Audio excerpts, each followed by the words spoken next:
Hi, my name's Donald Jordan, and I am 39 years old, and I have been 39 for the last 23 years. I am a jackass of all theatrical trades and a master of none, and I am an artist.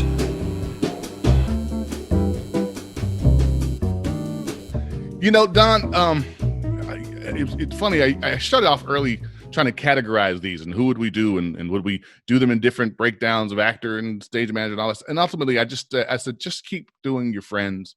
We're starting with the ones who obviously had spent time at the Pollard and help make the Pollard better. But as it's grown, my list has grown as well. And as I was looking at this, I thought, Don Jordan is the physical personification of one of your favorite Thomas Edison quotes. Opportunity is missed by most people because it is dressed in overalls and looks like work. Yep, I really believe in that. I think when my day comes, they will say to me, he had a singular theatrical talent. He was too stupid to quit. And in that tiny secret lies a 45-year career. It's really the truth. I had my first professional gig in 1976. Wow. Which, if you do the math, was several years before I was born, since I'm only 30. Yes, exactly. So let's talk a little bit about this. Let's talk about the origin story, as I like to call it, the environment that you grew up in. I know that you kind of moved around a bit. Yeah. But I want to talk about, just what is the environment, sans art that reared and created Don Jordan. Well, I was very, very fortunate, and actually I really, with absolutely no humility, I deserve all the credit for picking excellent parents. My mom and dad, our family's all from Texas for many generations, and then the one branch of them on my dad's side from Georgia a couple of generations back. My grandmother told me this story when I was a boy. When she was older, I lived with her for a while to care for her. And she remembered in 1908 when they rode in a wagon pulled by two mules from Georgia to Texas. The land had played out in Georgia, and a lot of people were then migrating to Texas, to the farmland then. So she told me that story and remembered it personally. She remembered that really well. I asked her one time about did she remember World War I, and she said, well, that wasn't a big deal. And then she said, and this is interesting, she said, I remember when everybody had the flu. Right. And I was a boy when she was telling me that story, but she remembered how that was devastating by then. And she was a young woman. She was born in 1900, so she would have been 17 and 18 during the pandemic of that time. Yeah. And she remembered that. And I treasure those stories that she shared with me. My mom and dad, they fell in love in high school. Their last name Jordan, my dad, last name Johnson, my mom. They sat next to each other in homeroom. They got married. Just at the end of the Depression that they grew up through, both born in the early 20s, and got married in 1941, just in time for that little World War II thing. Right. So, after 15 years of that, they had a great sense of equanimity. They had seen the kind of hard times that I think we're facing now, but they'd seen them for a decade and a half, and in their formative years, they hadn't seen anything else, really. Right. So they were kind and loving people. They both of them, they couldn't finish high school at that time. My dad quit high school for a while and went to the CCC to help, because he was the oldest of the children in his family, to help feed his family. And, they paid him $6 a week. Right. And he lived on $2 a week and gave $4 a week to his mother to help feed the rest of the family. And then he took his GED and got his high school equivalency. Then he went into the Army Air Corps and became a pilot. But he stayed in this country and he trained other pilots. And after the war and after that formative experience, they were married. They moved around the country to different airfields. I had my oldest brother then, their first child, and they just believed there had to be a better way.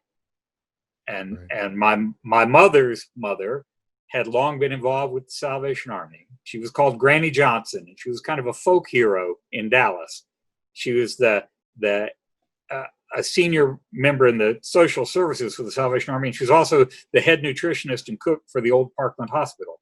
And the legend went far and wide that if you were truly hungry, You come around to the back door, parked under the Salvation Army, and Granny Johnson always had a plate of food for you. Nobody went away hungry. Granny Johnson would help. She'd find a way. And so my mom and dad felt called to go into the Salvation Army ministry.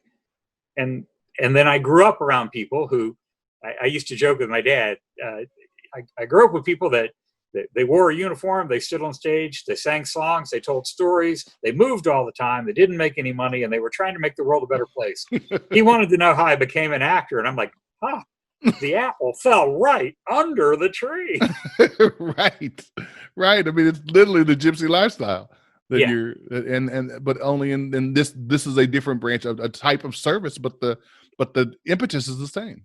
I have always regarded our theater art form as a profound sense of service. Right. You know, I know you and I've talked about this before. One of my very favorite quotes about the theater is Thornton Wilder. Mm-hmm. I regard the theater as the greatest of all art forms, the most immediate way in which a human being can share with another human being a sense of what it is to be a human being. Yeah. We come into the theater together, whether we come on the first night for rehearsals and read through as strangers, or whether every night when we are in performance and the audience comes and joins us, we come together as strangers and we build a sense of community, and we share our understanding of each other, and we share empathy, and we share laughter, or sometimes we share tears, but we are moved to have greater understanding of each other. Right. It does everything that's important to do to build a society that is kind and just and moving forward for all. I love the theater, but yeah, it's pretty much the Salvation Army without tambourines. and sometimes like there are two plays when my friends work on them anywhere in the country. I have repeatedly gotten these phone calls. I will get phone calls about Guys and Dolls. Okay, explain to us the uniform and this and that. And then the one that really comes out, because it's more historically in-depth and challenging, is Major Barbara.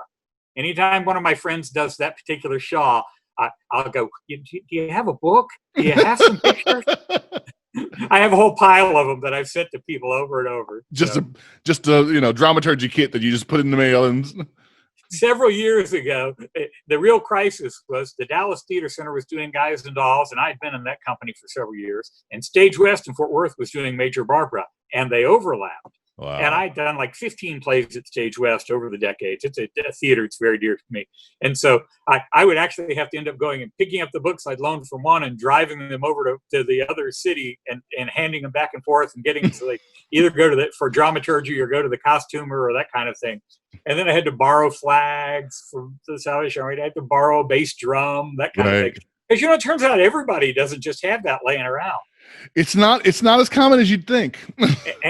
and then for Major Barbara, because it was of the period, I have kept my mother's Salvation Army bonnet. And Dana Schultes, who is now the artistic director there, but she grew up at that theater. We were in our town. She played Emily as a young woman, to where she started her career. Yes, and she's grown into an amazing and accomplished artist. Every night she wore my mom's bonnet as Major Barbara. And that gave me a particular sense of joy. How cool is that? Like I said, you should really just pick the right parents. And, I ought to get a medal for something like that. I got to look and see. I'm certain I picked good ones. I don't know how much responsibility I can take to it, because I'm sure at points in my life, they both went, are we sure we got the right kids? Can we trade up? Is there a way to trade up? Is there like an upgrade program somewhere? We got to model this effective. Is there still a warranty? I got to ask. So you've got this you've already got this this installation of the service value. How do you come to know theater? How do you come to know art in this way? Well, that was a crazy mistake. I loved playing basketball. I was a pretty athletic kid. Played in high school and hurt an ankle. And I would stay after and watch the guys practice. And then a friend of mine, our high school had brought in a director trying to start a theater program. They brought in a director from New York who just returned to Atlanta, a wonderful mentor, a man named Greg Poulos. And they just needed people to show up, so they had numbers to justify trying to carry on with the project. So I told my friend who was interested in that in high school, Teresa, I told her I would happily show up and sit in the back. So I showed up and sat in the back, and I showed up the next day and sat in the back, because basically I left the gym and went over to the auditorium and was sitting and watching something different, but just trying to be a friend. Right. And then Greg Poulos said to me, "You in the back, come up here, read for this." And I'm like, "Read? What? Yeah, read out loud? What? Yeah." Well, that was Spoon River Anthology, and it was the first play I was ever in. And I was in rehearsal for about 15 minutes, and I went, if that whole basketball scholarship and being a coach thing is kind of off the table, this is pretty interesting. But I had no clue that there was an infrastructure, that there was a theater industry, that this was a way that anybody other than the occasional exceptional, unusual person might have made a living. Right. The first play I ever saw was in 1970 at the Dallas Summer Musicals. My mom and dad had saved money because, the Salvation Army is extremely lucrative, much like the theater itself. I mean, the cash was just laying all over the house all the time for us. But in fact, we were rich in every way except money. Right. But my mom and dad had heard about this story. It was a biblical story, so they thought it might really be worth bringing to me and good for the whole family. So they saved money, and we got what were probably $5 tickets in the back of the balcony at the Dallas Music Hall. And it was for this musical called 2 by 2, which, as my mother had understood, was the story of Noah. And Milton Berle starred in this particular tour, 1970. I was about 11, and my dad had been all around with the military, so he was just kind of bemused by it.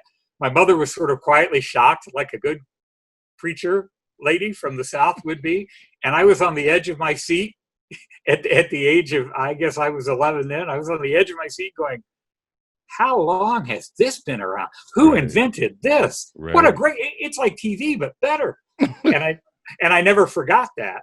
But the arts in that way were not a part of our life, although they were integral to our church life. The Salvation Army started in England. It has brass bands. That's where the church music was played with brass bands. And so I grew up around brass music, and there's a strong musical emphasis in the Salvation Army. And so those aspects were always part of it. And then I fell in love with it. Yeah. And then, as it turned out, in high school, I went to high school. We were stationed in Atlanta at that time. We lived in about a dozen places around the country by the time I got to high school. And the Alliance Theater, wonderful Tony Award-winning regional theater in Atlanta, they had an intern program. They took 6 kids from high school out of, 4,000 or 5,000 that applied from around the whole greater Atlanta metropolitan area. And my senior year, I went and worked at the Alliance. I was in school for about a month, and then after that, I was at the Alliance for the rest of that year. That was my senior year. Mm-hmm. With the Atlanta Children's Theater, the Alliance were together. Through the Atlanta Children's Theater, we took theater classes with other cast members and people that were there either at the Alliance or the Children's Theater. And we worked on the children's show. Back then, they loaded the children's show in. We loaded the children's show in every morning, did 2 shows, then loaded the set out. Then they came in every evening and loaded in the set from down below the stage with the lifts for their evening performances. So you learned a great deal about putting the set together and taking it apart. I think we did 93 performances of that show, including about 43, I believe, that were on tour throughout Georgia. So I learned about touring. There were people in that show. It was an equity cast. You learned about the rule book. A couple of them had come just recently from Broadway, and several more went on to have good careers, either on stage or in television. Several of them, including the fellow I understudied who played Mark Twain, Ben Jones, he went on to star in the Dukes of Hazzard TV show, and then he got elected to Congress. So tragically, his career has been going downhill for a long time. So that was a tremendous program. It was a great program. It set the standard for me. This is how we make theater as a profession. And everybody around me, somebody was doing it for a profession. Right. And so that was tremendous. I had gotten a scholarship to Mercer College in Atlanta, But then the Salvation Army moved my folks the weekend that I went with my class for graduation in June of 1976, and they came out to Oklahoma City.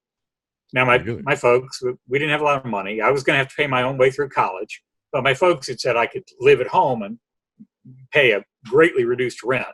They were trying to help me because they believed in education. Yeah. So, but then that option was off the table when they got moved.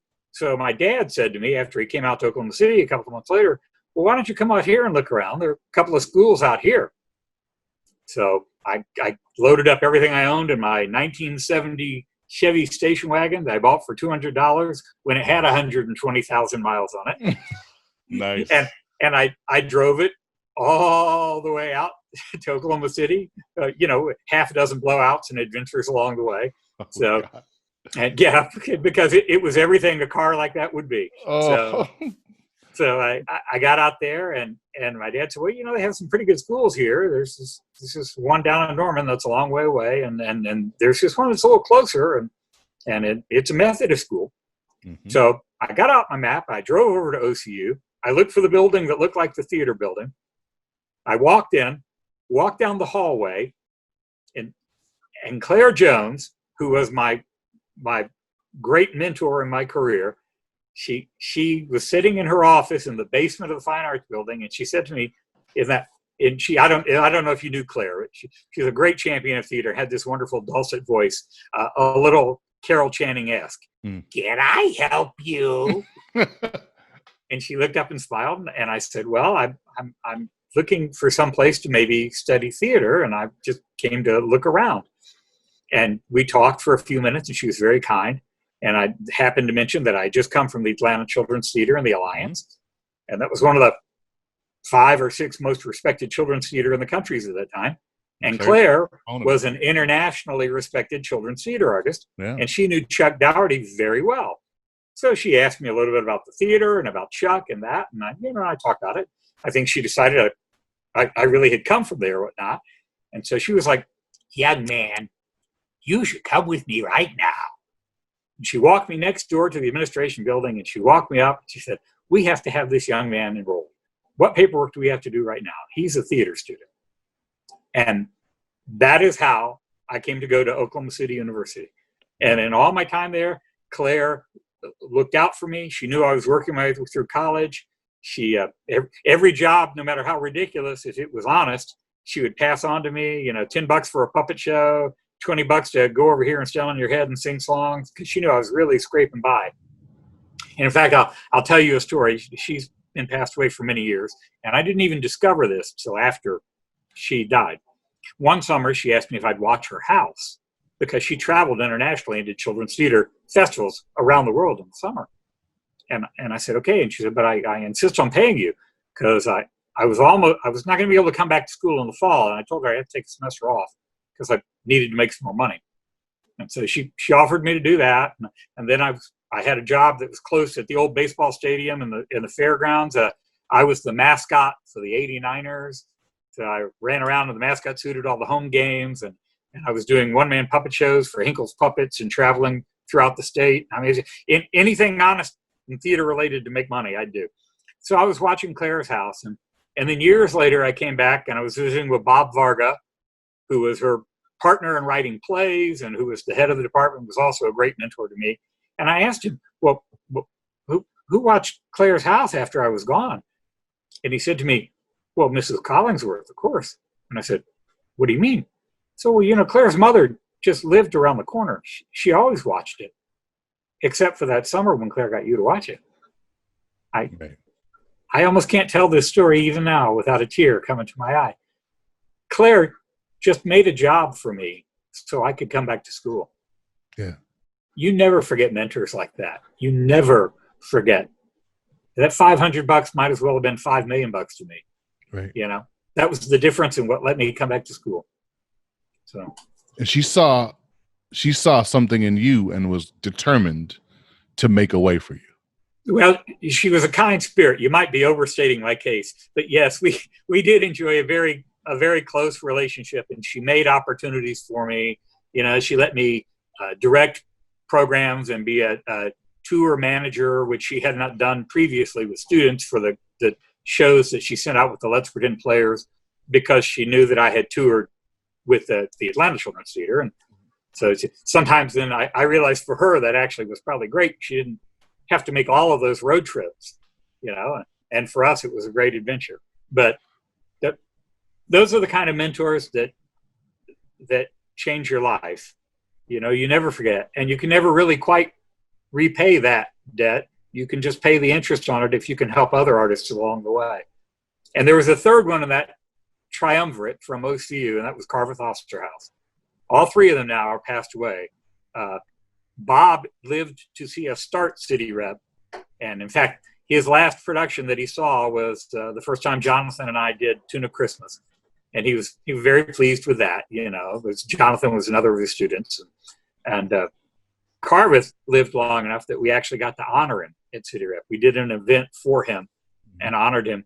And let me tell you, that response from around the country, I got emails from people that didn't say, is there something I could do to help? I got emails from people that said, well, I'm coming. You better put me on the program. Right.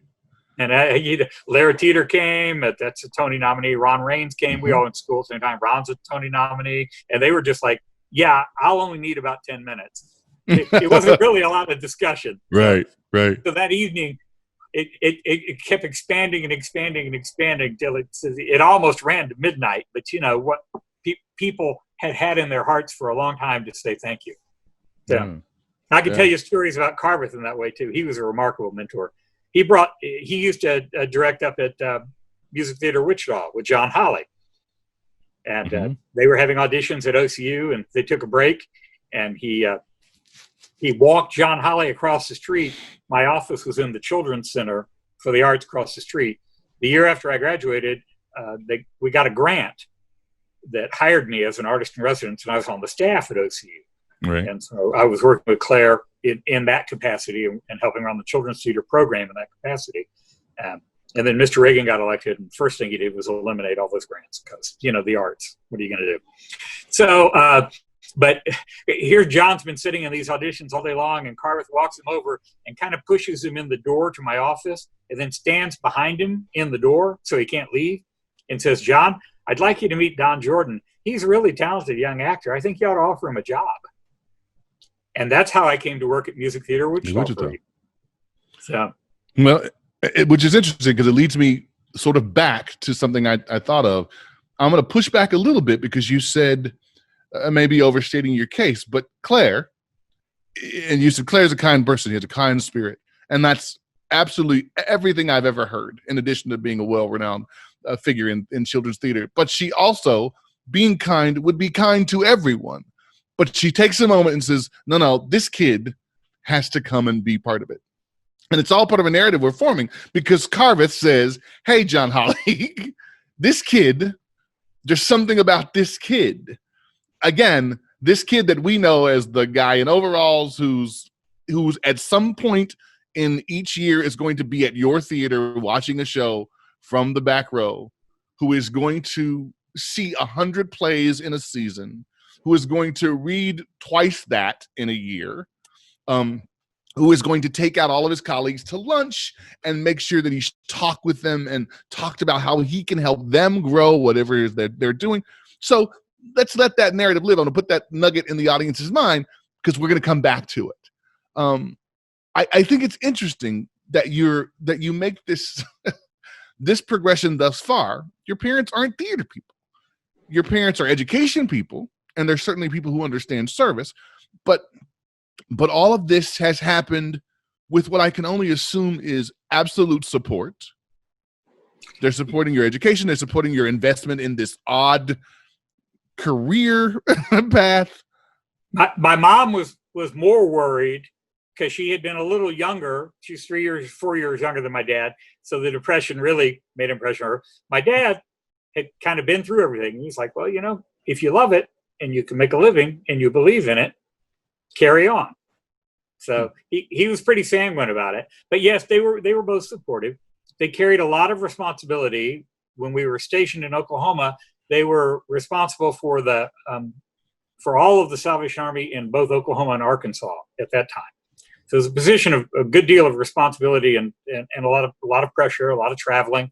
if you consider all the different facilities in the two states, they traveled pretty much every week somewhere in Oklahoma or Arkansas. Mm-hmm. So, but when they could, they'd come see a play. I have a wonderful memory of my mother. It was the 1970s, so everybody, cut us some slack. In her green pantsuit, sitting in the Kirkpatrick Auditorium, because a play that she happened to be home for that she could see was when we were doing The Misanthrope. Okay. Jonathan and I were in that. It's a full period Moliere. It's the Richard Wilbur rhymed couplets, the Alexandrine line, long wigs, Miss Piggy Rouge, the whole 9 historical yards. And I thought, I kind of said to her, well, Mom, this one might not be your cup of tea. It's a little thick. And I said, it's funny, but a little thick. And she's like, no. I want to see. And I have the most wonderful, because my mom had to be pushing nearly 60 then. I was a late in life baby. There's my mom in the center section, second row from the back. I can see her in my head right now on the aisle, quietly asleep as we mowed through 5 acts of Moliere. But that's okay. She loved it anyway because she loved me. Yeah. And there was one performance many years later that really was the high point for her. I've done 3 or 4 productions of Cotton Patch Gospel. Right. And as you know, of course, as a fellow artistic director, it was typecasting. I was playing Jesus and a saint, St. Matthew. Because there are only 2 kinds of artistic directors: those that think they're God and those of us that are sure. But she loved that. It had the Harry Chapin bluegrass music on stage, and so I sang with the boys in the band. And because it was set in Georgia and Alabama and Florida, and we'd been stationed in all of those states, the kind of down home Southern humor appealed to her. And because it's actually very faithful in its own way to the books of Matthew and Mark, that was always her favorite.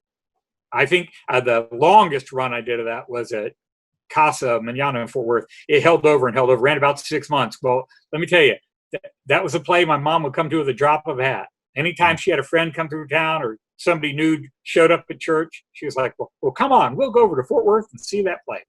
Right. She loved that one. Wow.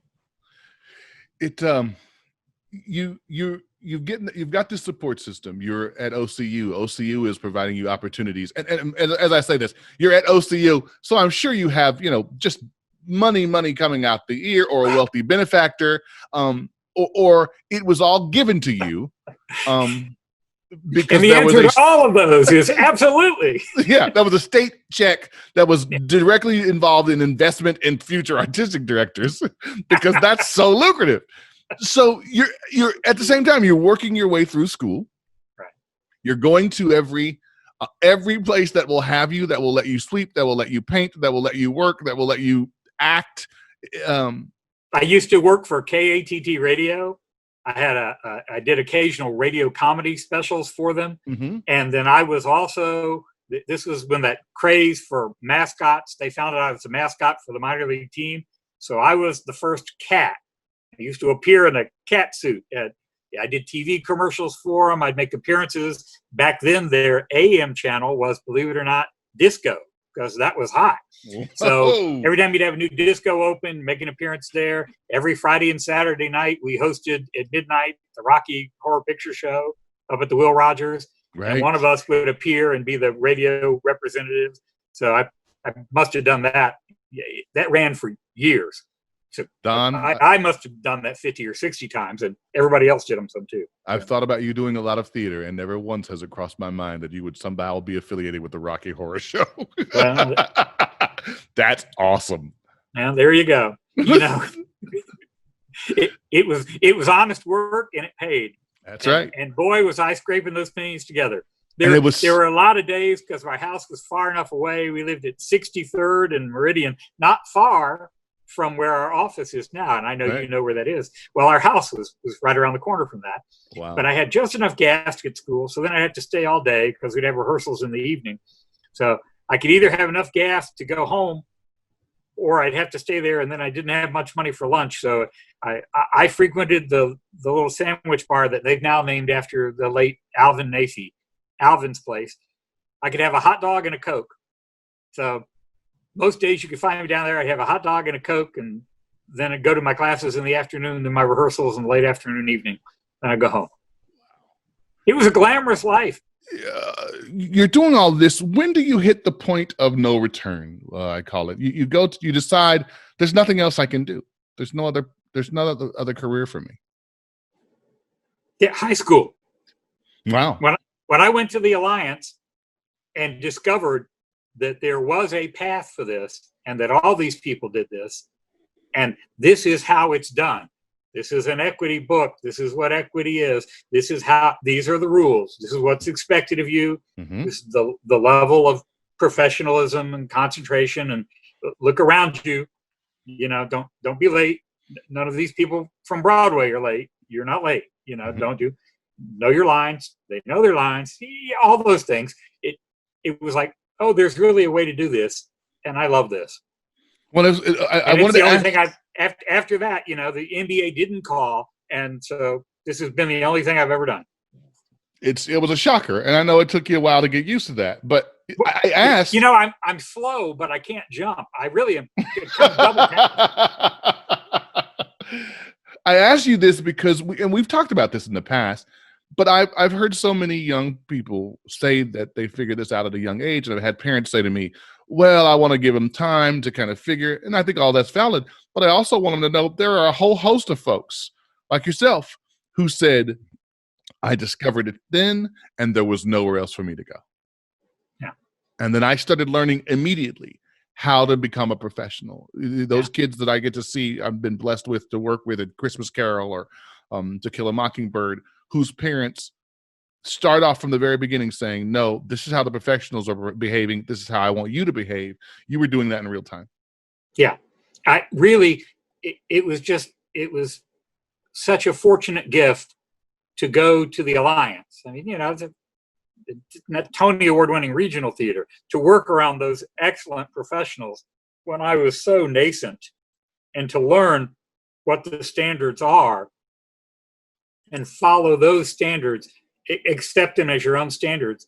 And even in the context of the training they give, Edith Love, who passed away a couple of years ago, she had a long and great career in the American theater as managing director, and she was the head of that training program. So she had us work on design elements.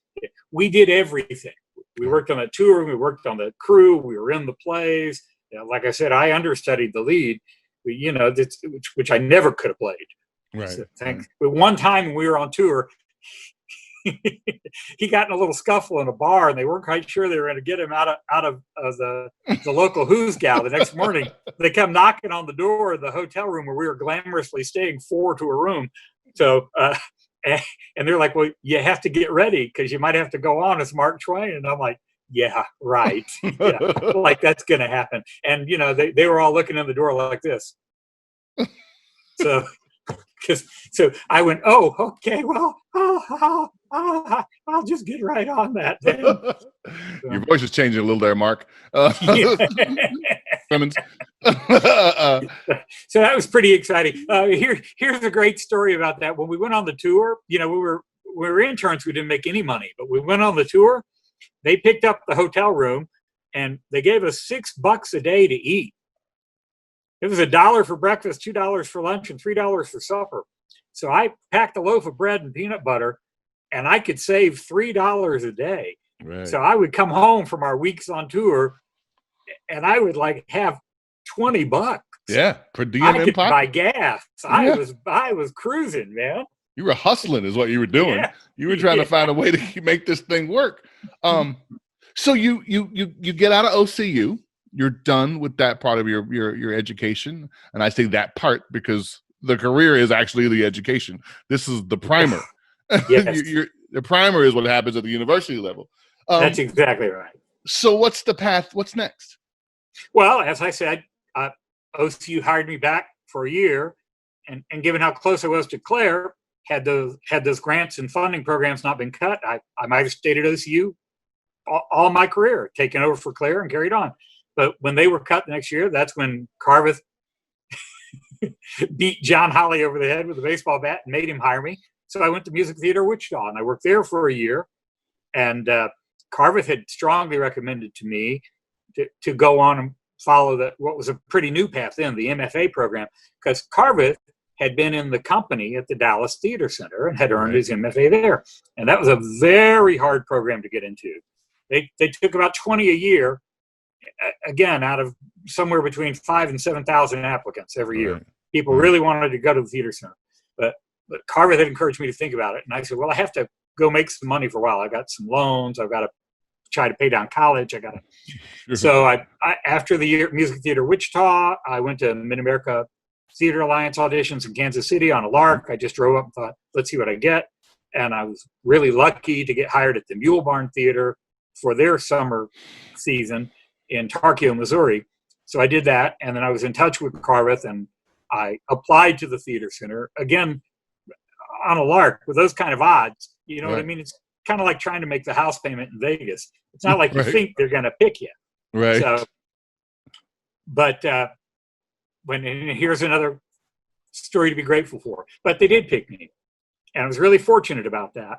And years later, they had hired me. I became part of the company. I was there as an actor. I was for a while the assistant technical director. I was the production manager for a time. And years later, my office had the old files from the graduate program once they had discontinued it when Adrian Hall came to be the artistic director. He wasn't as interested in the educational impetus. So I found my file. And in my file, I found the pretty average ratings from most of the people at the theater center. I had a couple of interviews and that kind of thing. And then I found a letter from Carveth, which carried great weight at the theater center because of his long relationship there, that was just about 2 shades off of radioactive. It pretty much said, and if you don't take him in, I'll come down and burn down the theater, and what's the matter with you people anyway? So that's really how I found out, again, years after the fact, that I got into the theater center. And much like the Alliance, it's a Tony Award-winning regional theater, worked with great people, carried great responsibility, worked your way up the ladder, which you had to go up or out. You had to be good enough to be kept in the company and keep growing. And first you were an apprentice, then you were a journeyman, then you were a company member. And all along the way, you had to be asked back every semester as a student. After your student days were over, you had to be asked back as a journeyman, you had to be asked back as a company manager, those kind of things. So they really demanded that you try your best. So I'm gonna make sure that I have this story correct, and you tell me if I'm missing any beats so far. You've picked these great parents. You find your way into theater in high school. You go to work at the Alliance as part of this internship program, picking you out of a lot of applicants. We're going to say in the thousands of applicants. You've got plans for college, but that becomes adjusted because your parents are moved to Oklahoma. You end up at Oklahoma City University, not a cheap school. Meet Claire Jones, who, again, because of her kindness and for no other reason, she helps you to get into this theater program, by which you meet Carveth, who sets you up again for this next month. I mean, you're getting a lot of kindness from strangers here, bud. Yeah. The story, if you really want to trace how I managed to have a career, because, when you reach our age of experience and fine vintage, you're pretty stubborn and it's hard to beat it out of you. But when you're young, a hard year can seem like a century and you just think, I can't do this anymore. And I've tried to take, in my own way, pains with young artists when you see them going through that. You want to encourage them because it can seem so hard. Right. But if you want to trace why I didn't quit and just end up being a wallpaper hanger, which is a skill I learned from my uncle, is one of the ways I worked my way through school. I used to do construction on the side, hang wallpaper and paint. So, but you see Greg Poulos, that high school mentor who took time with me. Mm-hmm. You see Edith Love and the people at the Alliance who took time with me. Mm-hmm. You see Claire, who took time with me. Bob, who took time with me. Carveth, who took time with me. John Holly, who took time with me.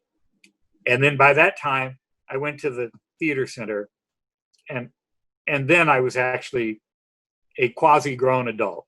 Right. I was in my mid-20s and sort of had my feet under me. And even then, there's a whole other list of mentors in the second half of that career. Jerry Russell, like I mentioned at Stage West, people who went out of their way to say, and it might not have seemed like a big thing to them. There was one time I went to church in Wichita. I was so broke waiting for our next contract to start for my first national tour. They used to send out a national tour of Christmas Carol.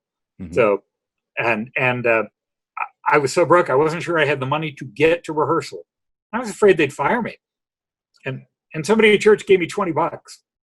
Well, I used to live on $10 a week for groceries. So I had food for a week till I got paid, and I put $10 of gas, and I could just make it to rehearsal every day. You never forget that.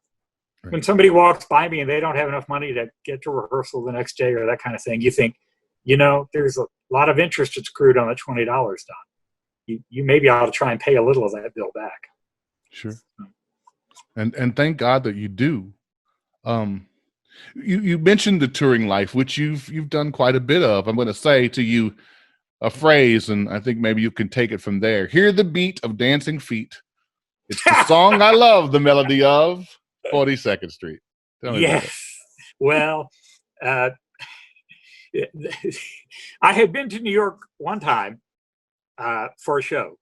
A director was directing my friend Gilbert McCauley. We went to OCU together. Mm-hmm. We were close pals. We started in the same class, ended in the same time, and he was directing at Circle Rep, and he called and asked if I would like to play the leading role. And so I'd gone and done that. So I had a nice off-Broadway credit.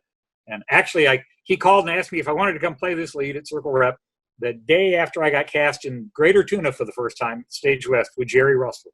Mm-hmm. So the story kind of ties together. So I went to Jerry and said, Jerry, this is a great opportunity for me, but you know what? I gave you my word. I said yes to this job, and I won't take it. And Jerry says, no, you know what? You just come in, and we'll just rehearse you off the books early and separately. You'll be gone, and then I'll rehearse Vince, who's the guy I was doing the play with, and then we'll just slam it all together in the end. It'll just be hairy when you get back in a few months.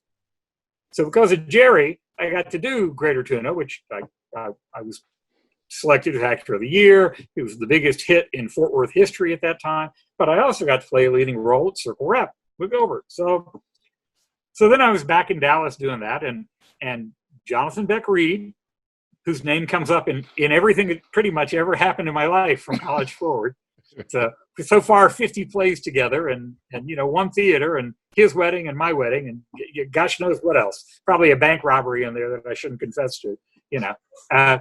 There's a theater founding somewhere around. He was cast as Julian Marsh in the Third National 42nd Street. He's sitting in the office of the producer when the guy who's going to play Abner, the comic role, calls, and I think you got a Broadway show. You want to go back out on the road.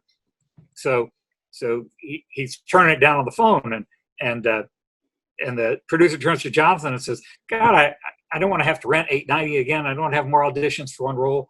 Do you know somebody who can really play this? It's kind of a cowboy and funny. It's got to have that thing. And Jonathan didn't bat an eye. He said, yeah, I actually know the best guy in the world to play that. And he gave him my name. And then he ran outside for the younger viewers here, a pay phone. It was like a phone, but you had to put money in it, and it had a cord. So he ran out to the nearest payphone on the corner, and he called me, and he said, quick, overnight, mail this guy your Greater Tuna stuff and all those reviews and those awards, because I think he'll hire you. And I was thinking, oh, okay, well, I'll have to, like fly up there and audition for him or read in his office. My phone rings a couple of days later, and it's Jeff Moss. He directed Mayor on Broadway. He's a longtime theater guy. He said, hello. This is Jeffrey Moss. Is this Donald? Hello. No, I'm looking at your package here. So, would you like to be in 42nd Street? And I'm like, sure, I guess. Well, all right. Rehearsal start a week from Monday. We'll be at 890 Studios, 10 o'clock. Done. And that's how I ended up in the first 42nd Street. And once you're in one, at that time, it was the fourth longest running show in Broadway history. I think maybe it's 8th or 10th now. But it was a little 42nd Street village mafia. Once you did one, people picked you up for another. Right. You heard about them because your friend who choreographed one is choreographing another, and they're like, oh, we should just call Don. That'll be good. We'll get him to do that kind of thing. Well, and again, I think you're leaving out a part of the story. You're leaving out the part of the story where Jonathan Beck Reed says, "I got this guy I can be real nice to. He's he's hardly qualified, but I'm going to call him up and see if he can work it up together." Man, you're building a narrative for me. I appreciate it. I don't have to do as much work as I thought I would have to do. So you're off and running with Abner Dillon. Yeah. And I mean, this thing takes you not only, across the lower 48, but it takes you to Israel.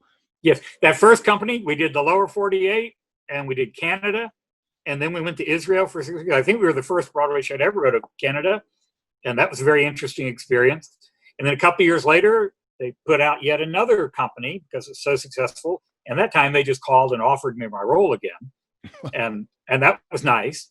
And then while I was on that tour, we had some days off and we all went back to New York City, and I auditioned for Guys and Dolls on Broadway, and they called me back, that usual thing. First it was like an assistant casting director, and then it was the casting director.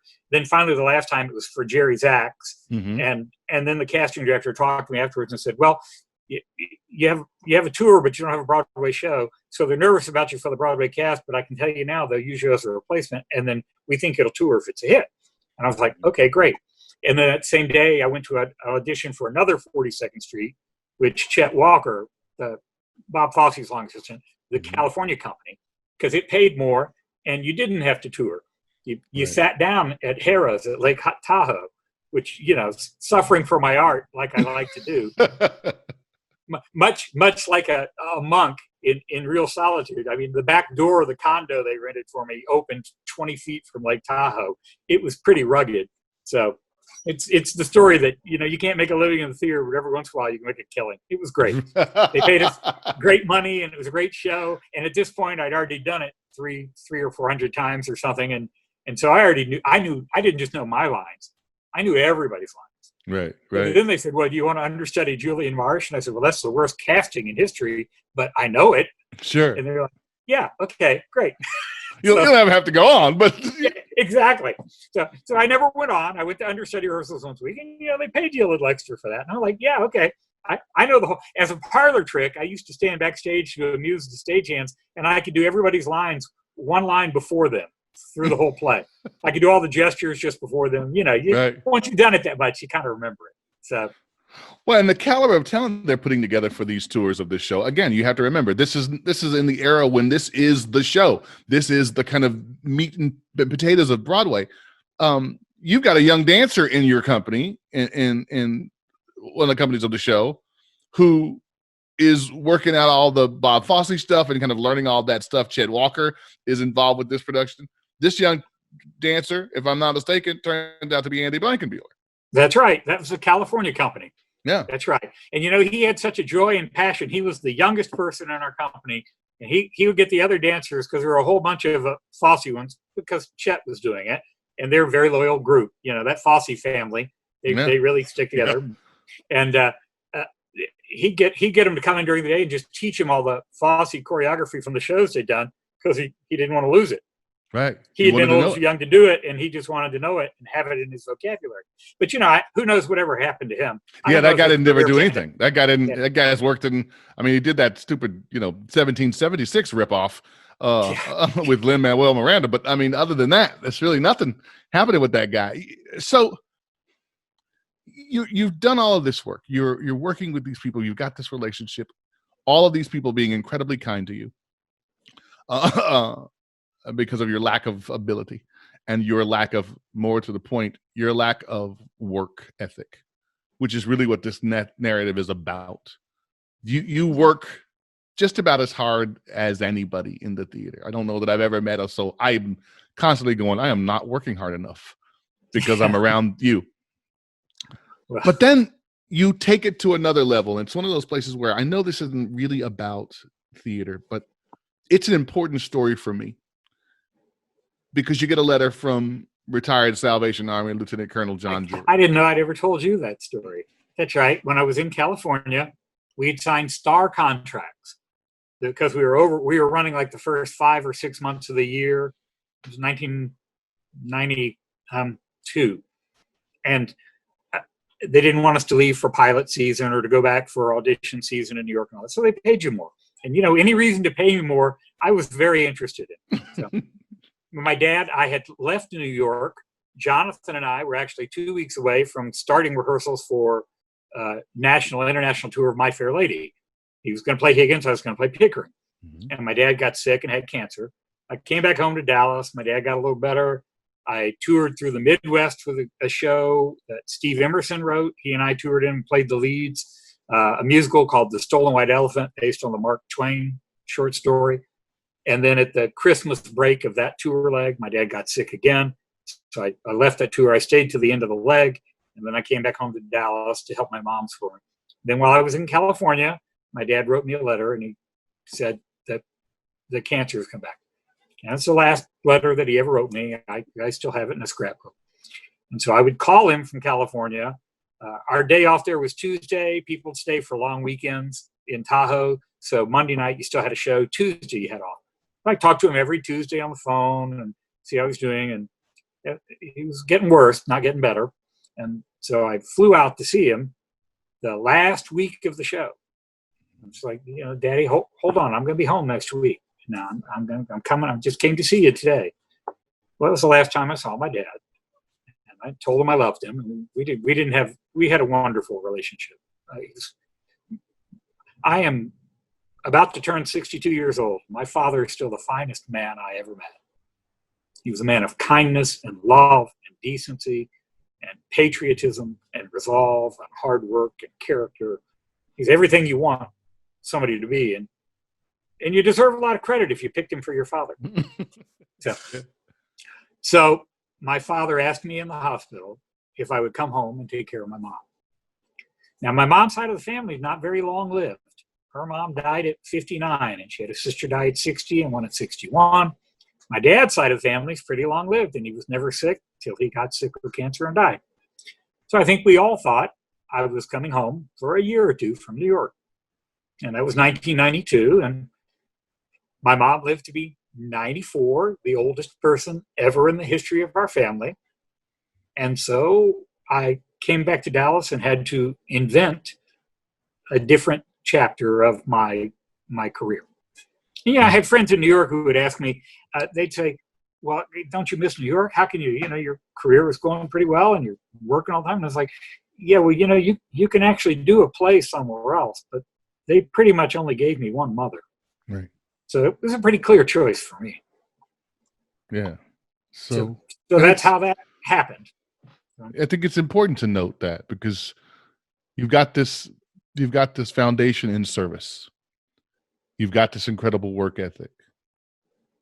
That's part of what people see. You've got this. So you're home and you are absolutely before this living it, man. You're living the story. I'm on tour. I'm doing this. I'm in Tahoe. I'm literally like my days off. I'm not saving. I'm thinking by this point, you're not putting a loaf of bread and some peanut butter in a bag. You're eating pretty well. You're starting to character up, as they call it. I will tell you what I did with Tahoe money, because that was real money. They were paying us pretty good. I lived like a mouse, and I paid off the rest of my student loans. Mm-hmm. So when I left Tahoe, I made up the budget once I negotiated the contract and all that. They were paying me well. And so I figured out how much it would take, and it took most of my check every week.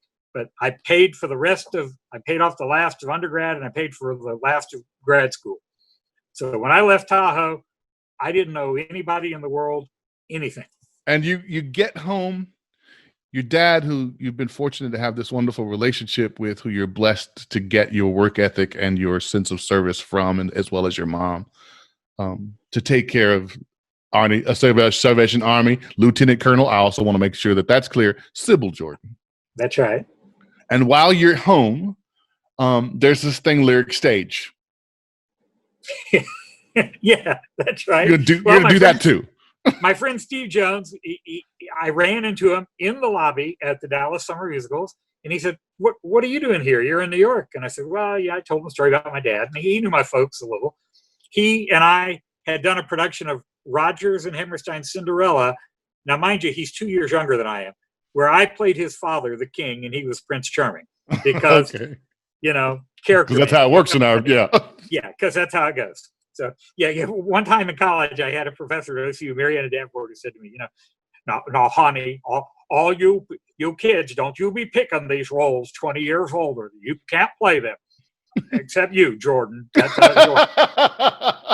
So anyway, I ran into him in the lobby, and he said, I'm starting up this theater in Irving. And my mom and dad lived in Irving. At that time, I lived over in Farmers Branch. And I said, okay, well, give me a call if you need some help. I should perhaps have been a tad more specific with that offer. Yeah. So he called me because he's doing a production of Sound of Music, and he's rented the National Touring set, but they have no plans anymore. They just had the set in the warehouse. And so they dumped it all on a back loading dock at the theater, and they left him like 5 photographs that they'd copied on the Xerox. And that was all he had to put together the set. And I was like, well, okay. Now look, there's a way these guys work. All these guys work the same way. It's all got to fit in the same size trucks. Now here's how we're going to methodically do it. So me and Steve and his father figured it out, took it apart, built it, put it all together. And then he says to me, I don't really have an equity stage manager for the show. What are you doing? And I'm like, well, okay, I can do that for you. I'm okay. I'm not doing a show right now. I just came home.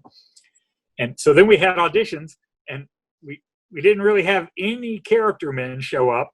And it's kind of hard to do that play with no scary Nazis. Yeah. So we wrote the 2 Nazis in the part, the general and Herr Zeller, into one part, and I played them too. So there I stood off stage right at my console, calling the show in full Nazi regalia. And there was one scene where I actually had the first line in the play, and I remember I had a whole series of complicated cues. So it was sort of like, it was a fly-heavy show because it was a tour show. And then it had a 2-story house unit to hold it. So it'd be like, house unit, go, fly 17, go, fly 18, go, fly 19, go, electrics 43, go, sound 17, go, I gotta go. And I'd walk right out as the lights were coming up, and I'd start talking. Good gracious. Yeah, so I went to help him with that one play, and I stayed for 4 years. Yeah. And that takes you to when? Like when were you there? That was like maybe 94 to 98, and then we started City Rep.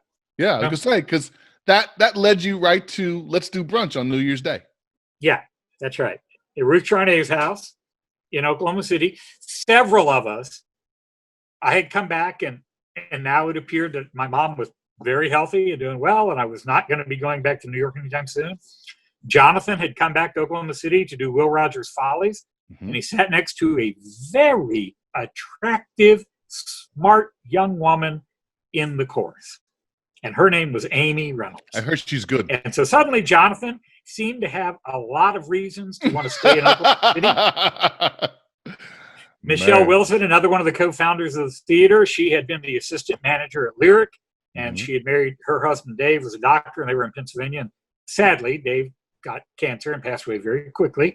So she returned with her kids to Oklahoma City because had some family. Dave had family here, and they could be around their grandparents and that. So suddenly she was back in Oklahoma City. Now, Ruth and Richard had always stayed. They're theatrical mainstays. They're legends of Oklahoma City theater for 40 years. Right. So they were already here. And there were just several of us. Marcellus Hankins, another one of the founders of the theater, he had stayed here. And he had that little ho-hum day job, where he's the National Teacher of the Year. Yeah. Because he's a brilliant educator as well as a fine performer. Well, so we all got together, and we were having brunch at Ruth's house. She set it up. We had a New Year's Day brunch, January 1st, 1998. And we were talking about, isn't it interesting, the great things happening in Oklahoma City, and just 3 years after the bombing, and the fact that the MAPS project had really started to invigorate downtown, and it wasn't that ghost town where they rolled up the sidewalks at 4:45, not wanting to wait all the way till 5 where it got late. It was actually kind of turning into a city. And we said, but there's still no regional theater. The city's 40 years behind. There's a Kansas City rep and an Arkansas rep and a Dallas Theater Center and a Stage West in Fort Worth and an alley in Houston. Oklahoma City needs that. Right. And I literally walked out to my car, little green Datsun, got a pad, a yellow pad, carried it in and said, nobody leaves brunch till you put your contact information on this pad. We'll start the theater. And that's how City Rep was born. And you're off and running. You're limping, maybe. Yeah. Yeah. Well, I mean, it's a difficult run, to be sure. Your legs are, they're tied together, and you've got some kind of injury, and there's something on your back, probably several somethings on your back, but you make the run anyway. Exactly. That's often begging, I think, might be more accurate. That's right. Right. So, and so I'm looking at this picture, and I mean, there's so much more in this, but because you are this, because you're Don Jordan, and you're going to tell it with your particular brand of comedy and self-deprecation and likeness, I'm going to tell this part of the story. I'm going to see if I can wrap this up. So this kid, who is at the time in Atlanta, high school, these mentors at high school see this in him, see this potential in him. You've come from this background of service, which, interestingly enough, is what theater is about. It takes you to become part of the Alliance internship program. That takes you on to OCU. That takes you on to Music Theater of Wichita. That takes you on to Trinity, where you finish your MFA work with the Theater Center. You move through these circles, regional theater to regional theater, which takes you to touring, which eventually ends up with you not auditioning for parts. In fact, you don't audition for the first one. You audition for other tours. But the first one on 42nd Street, it's simply, I know this guy, and there's something about him. There's something special about this guy. The way he works, how hard he works, what he infuses the company and the people he's with, which leads you to 42nd Street to 42nd Street to 42nd Street to 42nd Street. I mean, they don't want to let you go. They want to keep doing it as long as that part's around and people are watching that show and loving that show. They want you. And the people, that guys and dolls, are going, hey, are you interested? If there's your dad, knowing your incredible roots in service, says, I want you to do this for me.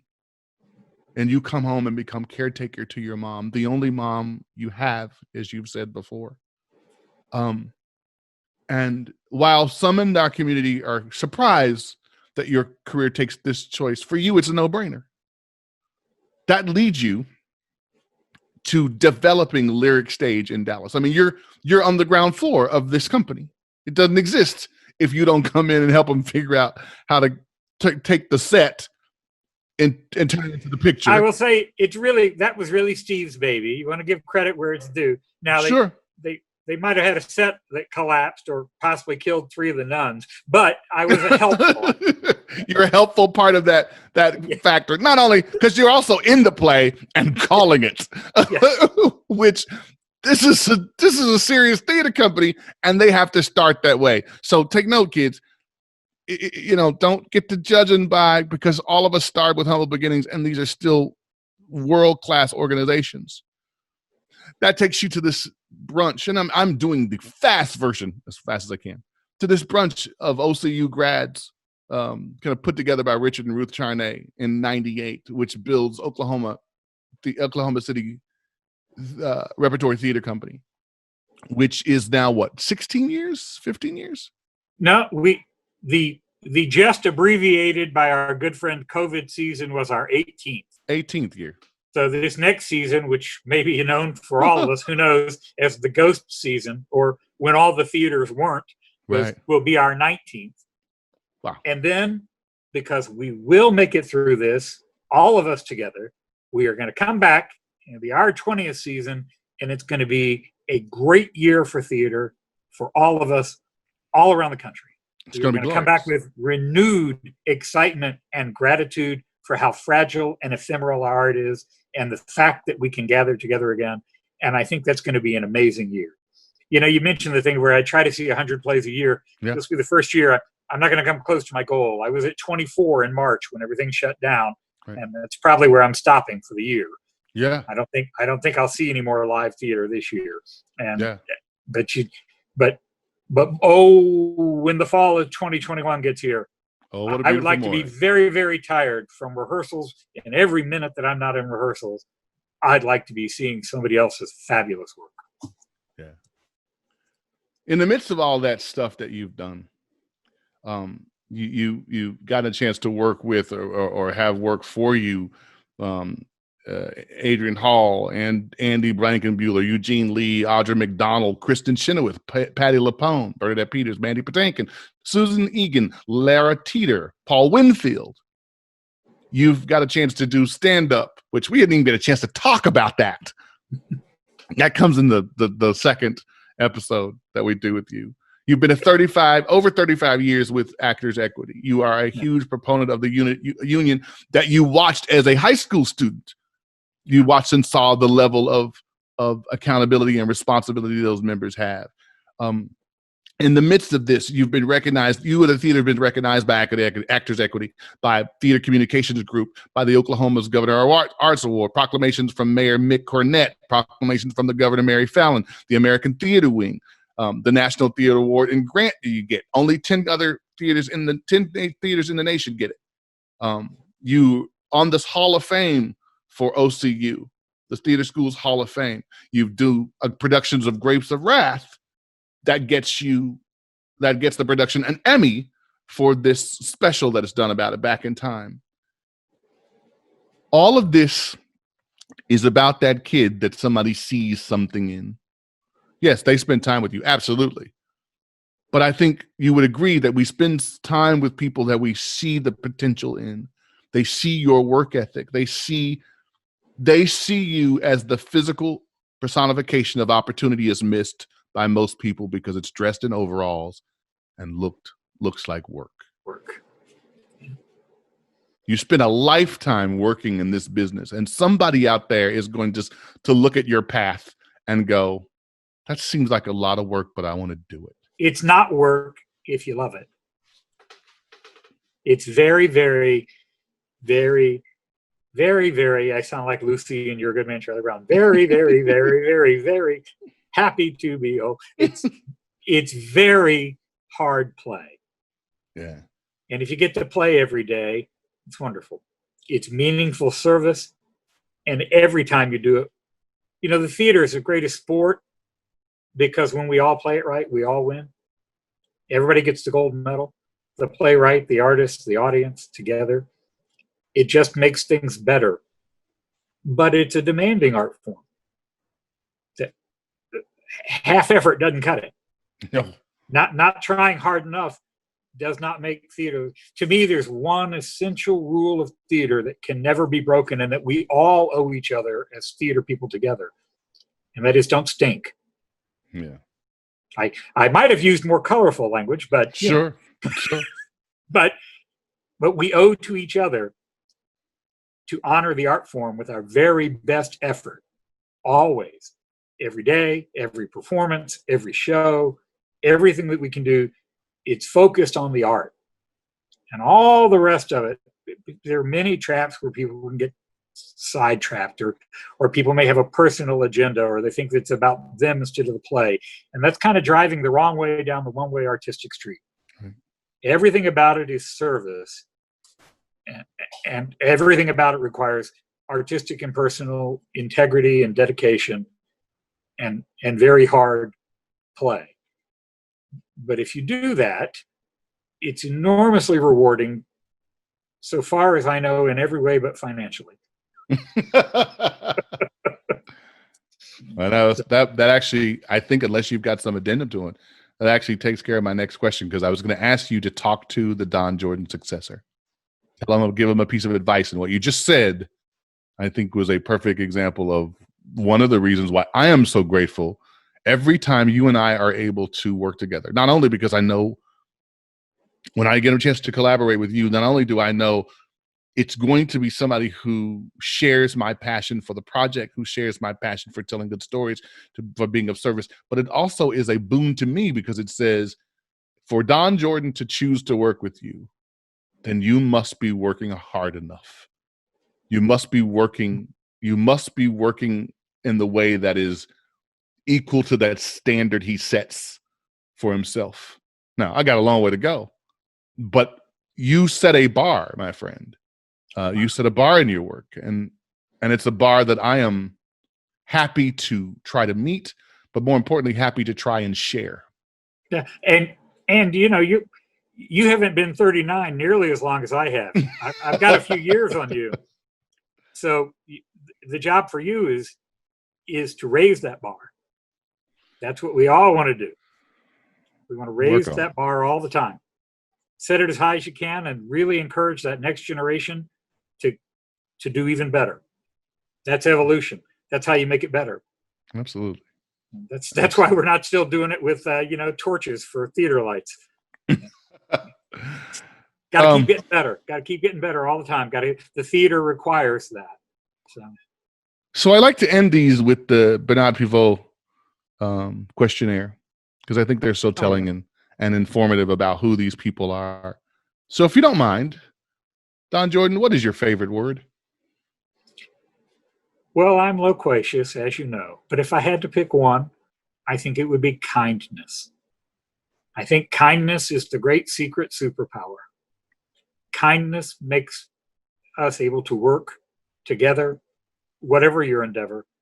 Kindness makes you remember to be aware of others, to be empathetic to their situation, to stop and listen and care. It's easy for people to be critical, but you never really build yourself up by knocking somebody else down. I kind of believe in old-fashioned things. I believe in things like kindness and loyalty and showing up in your overalls with hard work. It kind of doesn't matter what you're doing. Those are the elements that you have to have. Mm-hmm. It doesn't matter if you're building a house or whether you're building a building, you kind of have to have bricks and mortar. That's the stuff. Yeah. That's the foundation. That's the stuff that makes everything work. Kindness is essential. What's your least favorite word? Selfishness. Almost all of the mistakes that we suffer from individually, artistically, politically, almost always involve someone who is being selfish, self-centered, putting their wants above what is actually for the greater good. Somebody's, whether it's somebody's ego about, well, I want your theater to do this. Why is that? Well, it just so happens that's what I like. I'd be great in it. Yeah, right. Yeah, exactly. Please open next season with Gammer Gurton's Needle, because that'll be a big seller. And I always wanted to play Gammer. Those sentences always come connected. Yeah. So you often have that. People often are enthusiastic and they're drawn to the work that you've done, but then they're drawn to it not to help it or respect it sometimes, but because they actually sort of want to take it over or drive the bus themselves or do something like that. And you go, well, then it's not the work. Right. That's something else. Please, I'm begging you, go start your own theater and do that. And come find me in 40 years and let me know how that worked for you. Yeah. Because I think you're going the wrong way down the street. So selfishness doesn't work much. Yeah. For me. What turns you on creatively, spiritually, emotionally? Oh, I love the teamwork of theater. I'm a fellow of faith, like you'd kind of expect a preacher's kid to be. Right. My brother's a Salvation Army preacher too. His daughter is a missionary in Africa. It's kind of the family business. Well, I think that being a happy laborer in the vineyard, I love it. I love when we come to rehearsal. Yeah. Whether we're in the play, directing the play, producing the play, designing the play, or as you and I often do, any 6 of those things at the same time. So I just love that, being in the room where we're all working together to do good. Surrounded by brilliant people who are all, that's just the best feeling on the planet. A lot of my friends, fellow artistic directors, as you well know, we are a little club. We're a secret society with a handshake and a secret ritual and all that, and a decoder ring, But a lot of them have more of a hands-off approach. They don't go to every rehearsal. They don't go to every performance. But to me, a watched pot never boils over. that's really my job. The buck stops here. I should be there. I try to go, unless there's something really pressing, to every rehearsal and every performance. And I'm there because that's my responsibility. I'm the backstop. Right. Everybody who's tasked with something in the play, the actor and the stage manager and the director and the designer, and then finally the one who has to catch everything in the end, who's responsible, is me. So, and it's a joy to be there every day. Yeah. A lot of the other work that comes with it, a lot of the other responsibility is maybe not my favorite thing. I should probably be discreet and not say which things are not. Yeah, I was gonna say. Don't tell anybody. But it's the same list you have, I'm pretty sure. Yeah, we've talked about it over lunch, and we're gonna do it again. Exactly. Probably right after this interview. Right. But I do, in fact, I love to be in the theater. That's what I fell in love with. What turns you off? Unkindness. That's a pretty direct. I don't understand that. And fairness. I have been told by friends throughout my life that I have a keen sense of fairness, and I think I do.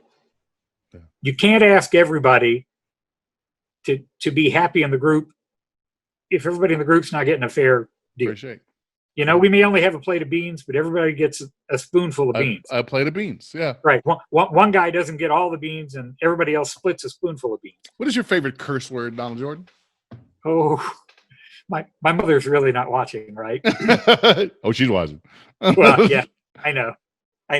I've been asked this question before, and generally I try, with varying degrees of success during Tech Week, to avoid a lot of swearing. But sometimes in the midst of that 10 out of 12, when the board won't start and it turns out you need a patch for the sound thing, and oh, by the way, they just shut off all the lights in the building, I just will think, fuckity, fuck. So you're telling me that even your curse word is a little bit of Caesar. Well, again, with an apple and a tree. What can I do? I played Max twice, so. And actually, a really happy experience was directing it for you at the Pollard. That's so one of my 3 Pollard shows, that yes. And Mountaintop and Laramie Project. And I am very, very proud of all those. I am proud of every time we've collaborated. Every time we found a way to make that work. Curious Incident was one of the joys of my career, and it was because I was going to a room full of smart people. There was always a good, solid backstop that if I had to, I could breast up against, and the entire team was on board with the thing we were doing. And it's a testament to what they see in that guy in overalls. Well, part of the secret of theater, George Kaufman said in his autobiography, he said, when I write a good play and I hire a good director and I cast good actors, I'm pretty good. What sound or noise do you love? Well, musical show tunes. And I always loved in spring. The house I lived in Farmers Branch was a couple of blocks from a school. And in spring, you'd open all the windows and the weather would be lovely. And you could hear the kids, the sheer joy of the kids on the playground. Yeah. And that kind of joy in creation is the same joy you hear in the buzz in the lobby after a great show. Right. It's the same joy you hear right at the end of the 10-minute break when a cast knows that this is a really interesting piece and this is a really interesting group and we're making something. And, right up until that moment when Steve Emerson cracks the whip and brings them right back to attention. So, yeah. So, which is why he's the greatest stage manager in the history of stage management. Man. He's a tremendous artist and talk about a versatile guy.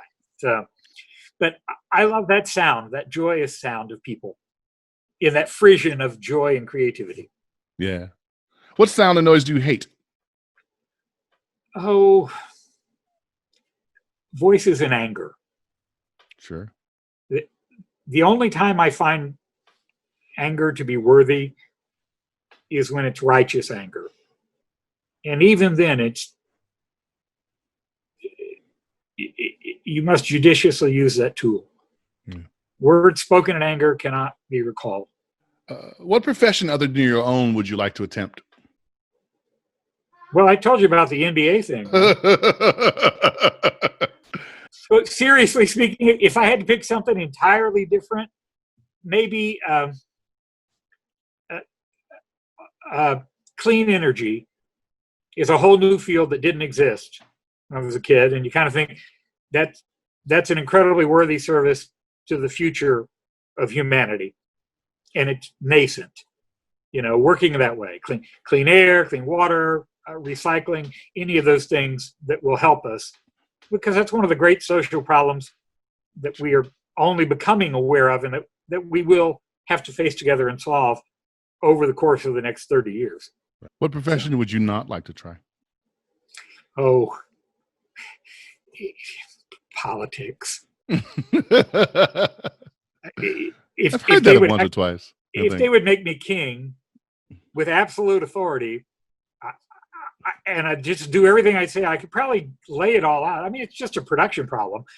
You know what I mean? Yeah. I could lay out the templates, like laying out a season in probably like 2 years and then get out. But they would need some very thick glass at the White House. There would be some people taking shots. So yeah, I'm thinking. We would expedite that progress takes time thing a little bit, and somebody would be upset. Yeah. And finally, if heaven exists, what would you like to hear God say when you arrive at the pearly gates? Well, I think heaven does exist. Who knows what all it can be on that plane. But what I really hope they say to me, assuming that I have one more mentor who splits me in the side door, is I hope they say to me, Mr. Jordan, all your friends and family and your dogs are waiting. Rehearsal starts next week. You're never called before lunch. Oh, and by the way, now that you're an angel, your lines are just memorized. That's a pretty good perk. I hadn't thought of that one yet. That would just be fine. That would just be fine. My friend, I am so grateful that I got a chance to sit down and talk with you. I feel like we may be able to turn this into a to be continuer because there's so much there. There's so much to discuss. But the one thing that is certain is that you are an exemplar of work ethic. You are an exemplar of what happens when people get in their overalls and do work for service and for good. And I think you are a blessing to this community and all that know you. And I thank you for being my friend and my collaborator and my co-conspirator. And it is just an honor, my friend. Well, thank you. I love you, man.